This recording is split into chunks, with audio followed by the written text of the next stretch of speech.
Jadi trading emas itu sangat menguntungkan dong.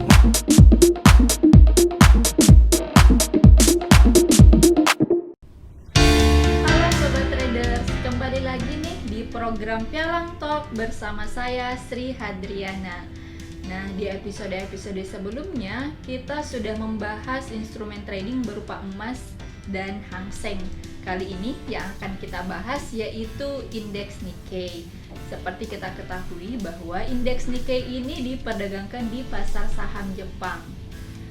Dan di sini saya tidak sendiri tentunya, sudah ada narasumber yang akan membahas lebih jauh tentang indeks Nikkei, termasuk faktor-faktor yang mempengaruhi naik turunnya harga. Dia adalah seorang market news analyst, yaitu Mas Kuncoro.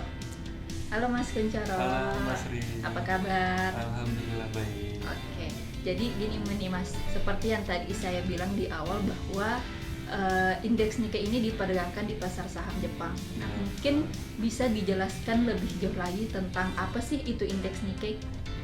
Indeks Nikkei adalah harga rata-rata tertimbang pasar dalam satuan yen dan komponennya yang dapat ditinjau ulang dalam setahun sekali.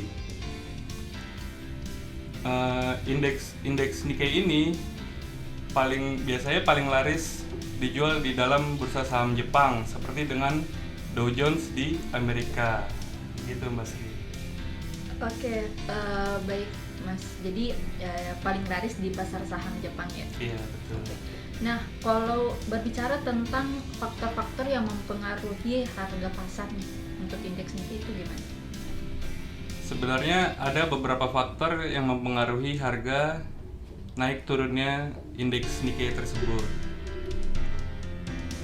Yang pertama itu adalah data ekonomi Jepang, data ekonomi Amerika, laporan pendapatan perusahaan.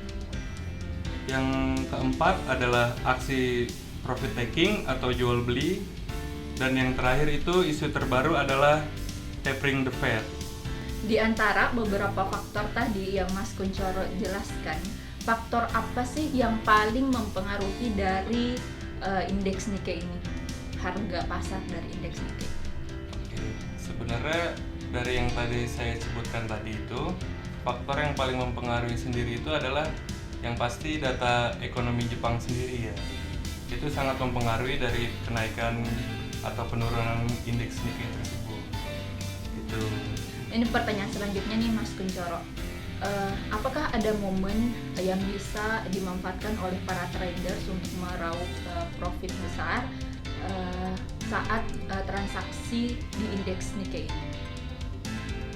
Iya, sebenarnya untuk para investor sendiri ada beberapa momen di mana untuk meraup cuan besar. Itu yang biasa kita kenal itu dengan momen akhir tahun atau window dressing. Itu biasanya terjadi di awal Desember, sebentar lagi nih. Dan yang kedua, momen yang tepat untuk meraup cuan itu adalah di saat jelang rilis laporan pendapatan perusahaan. Dan yang terakhir itu pada saat pasar mengalami tren penurunan. Itu sebenarnya ada 3 faktor yang mempengaruhi momen di mana untuk meraup cuan yang besar. Kalau kita berbicara tentang indeks Nikkei di tahun ini nih, Mas, prospek indeks Nikkei sampai akhir tahun tuh gimana?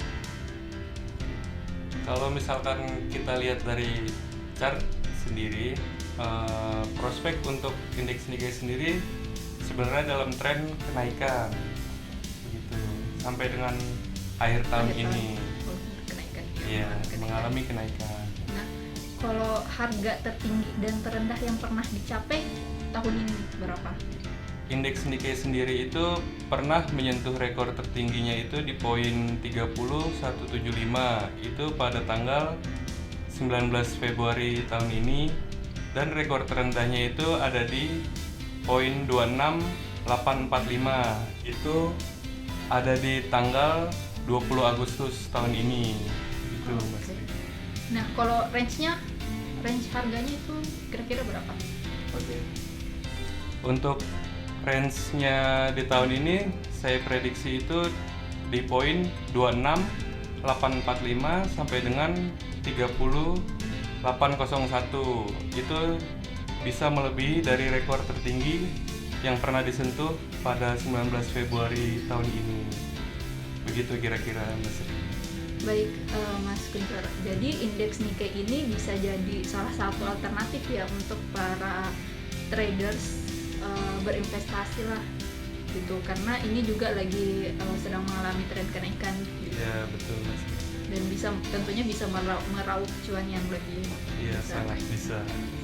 Oke, mungkin itu saja pertanyaan dari saya Mas Kuncoro. Oke. Semoga pembicaraan kita pada hari ini bermanfaat untuk para traders yang ingin melakukan transaksi di indeks Nikkei sendiri.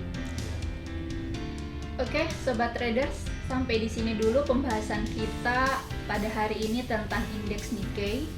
Dan jangan lupa juga nonton program Pialang Talk di episode-episode sebelumnya. Kita telah membahas indeks Hang Seng, emas, apa itu perdagangan berjangka komoditi, dan analisis teknikal dan fundamental. Dan tentunya sampai jumpa di program Pialang Talk di episode selanjutnya.